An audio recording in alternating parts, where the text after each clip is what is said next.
محترم مسلمانانو لاک حاجتونه دی ولې نه وي ستاسو ټول په ټوله حاجتونو پوره کولو والا ذات د هغه د نوم وظیفه ان شاء الله دا به ستاسو د ټولو حاجتونو دپاره کافي شي.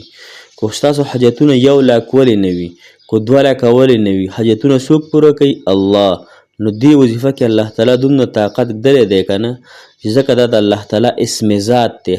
د الله تعالی ذاتي نوم څه دی؟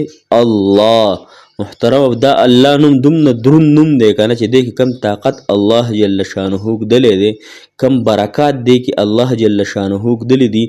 نو دې وظیفې کولو سره به دغه ټول برکات، دغه ټول لکونه او کروڑونه حاجتونه چې کم ستاسو دي هغه الله جل شانه به انشاءالله ضرور پوره کوي.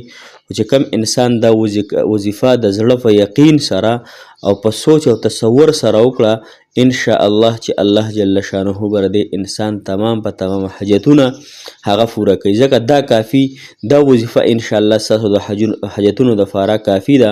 خو دا به د کامل یقین سره انشاءالله وی او زندگی به د رب العالمین بدلوي او په ښکلې طریقې سره به بدلوي. السلام علیکم ورحمت الله وبرکاته. ډیرو معززو محترم و قابل قدر مسلمانان رونو خویاندو، هغه مسافر کم چې بهر وطنونو کې ژوند کوي هغوی د الله جل شانه حامی او ناصر مددګار شي. پرون چې چا دعاګانو د ختمونو موږ ته ویلي وو، هغوی له الحمدلله موږ ختمونه کړي وو او وظیفې مو له کړی مدرسه کې هم. نو الله جل شانه دې هغه ستاسو په حق کې قبول کی، امین پی وایي. ما تاسو ته در بخلی دي چا چې دعا درخواست کړی، چا چې وظایفو درخواست کړی، ختمونو هغوی دپاره مې بخلی دي. الله جل شانه دې ثوابونه هغوی ته ورسولی کی چا چې صرف درخواست کړی، هر چاته نه، چا چې درخواست کړی. او د هغه ټولو مسلمانانو د پې الله تعالی حاجتونه پوره کړي چا چې درخواست نه دی کړی. محترم مسلمانانو، نن چې زمونږ کومه وظیفه ده هغه د علماو ذکر کړې ده چې د لاکو حاجتونو د ولې نه وي، بس دغه یو وظیفه ولا کافي ده. کوم وظیفه چې تاسو ته په سکرین باندې ښکاري، ځکه دا د الله جل شانه زبردست نوم دی او ډېر د طاقت نوم دی. محترم مسلمانانو، د دې ویل ډېر زیات انتهایی آسان دی. یا الله یا کافی، صحیح شوه؟ یا الله یا وهاب، یا الله یا رزاق، یا الله یا باسط. تاسو ته انشاءالله په اخره کې دا زه په سکرین باندې فرېږدم، تاسو به ځان له یو سکرین شاټ وباسئ او طریقه یې راته ښیم. طریقه یې ډېره زبردست او بهترینه ده. نو تاسو به انشاءالله دا شروع کوئ. او څو ورځې شپې هم ډېرې بهترینې دي. د ذوالحجې ورځې دي، د غټ اختر ورځې د محترم مسلمانانو، نو که هر وخت یې کولی شئ ویې کوئ، څه باک پکې نشته. خو دا ورځې شپې ډېرې زیاتې بهترین دي. خو اوس یو 3 خبرې زما تاسو په کوله او غوږونو واورئ چې زمونږ وظیفو کې ولې اثرات نشته. صحیح شوه که نه؟ نو دا خیر دی. د 2-3 خبرې د زړه په سکون او د زړه په اطمینان سره واورئ، انشاءالله بیا دا وظیفه راته ښیم. ابن قیم رحمت الله علیه خپل کتاب کې لیکلی دي که نه، چې کله انسان ګناه کوي که نه، نو دې وبال په آخرت کې خو خامخا وي. وبال څه ته وایي؟ د سزا. خو په دنیا کې هم د دې ګناه اثر پاتې کیږي. لومبنی اثر یې څه شی دی؟ د طاعت نه به محرومي تا ته میلاو شي. ستا الله تعالی به تا ته محرومي درکړي، د هر یو خیر کار نه به تا ته محرومي درکړي. محرومه به یې ته. دویم دا چې ستا دل، ستا زړه به بیچینه وي، زړه کې به خوشحالي نه وي، سکون به نه وي، راحت به نه وي. او دریم دا چې ستا دعا به چرته هم نه قبلیږي. دا څه ده؟ د ګناهونو اثر دی.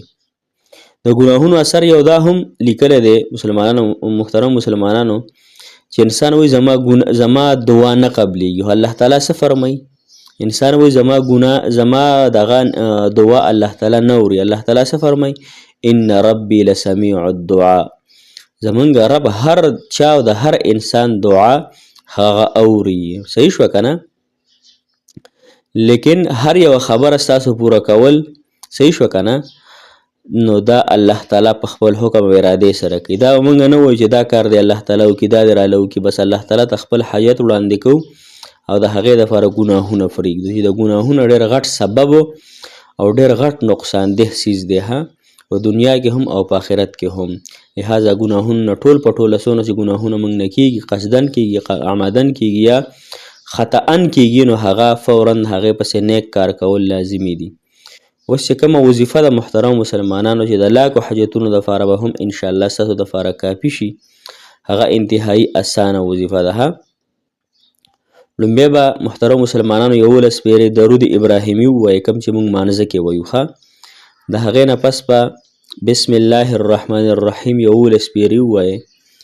بیا به دا الفاظ ووایي، یا الله یا کافی یا الله یا وهاب یا الله یا رزاق یا الله یا باسطو.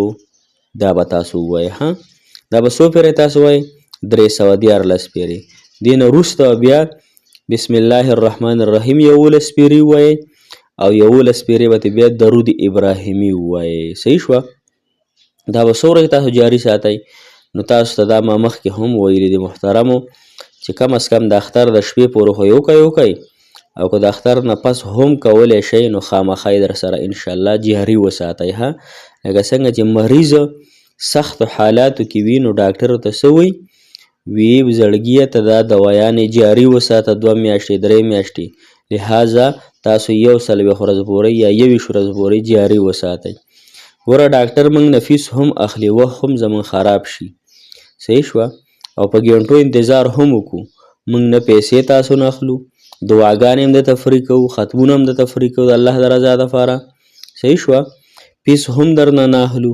لهذا صرف تاسو ته دا وایو چې موږ ستاسو خیرخوا یو ښه. ډاکټر هم د خلکو خیرخواهي، خو بعضې ډاکټران بیکاره دوایانې لیکي انسان ته.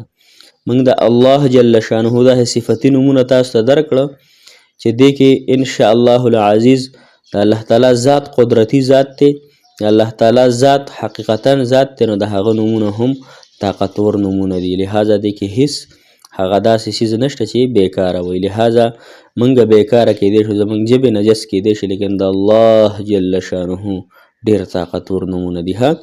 دا شروع که انشاءالله سکرین ورته ښکاري، ځان ته یو سکرین شاټ انشاءالله وباسئ او دغه طریقې سره انشاءالله کوئ.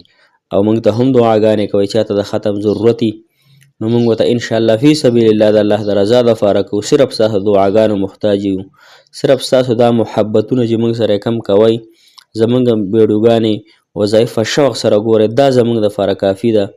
دا محبت دی، الله تعالی ستاسو قبول کړي. دا وظایف د ستاسو دپاره صدقه جاریه الله جل شانه وګرځئ او دې وظایفو سره د الله جل شانه ستاسو تمام حاجتونه پوره کړي. موږ ته هم دعاګانې کوئ، ستاسو دعاګانو محتاج یم. موږ به تاسو ته کوو ځکه چې غایب د غایب دپاره دعا کوي، الله تعالی یې قبلوي. تاسو موږ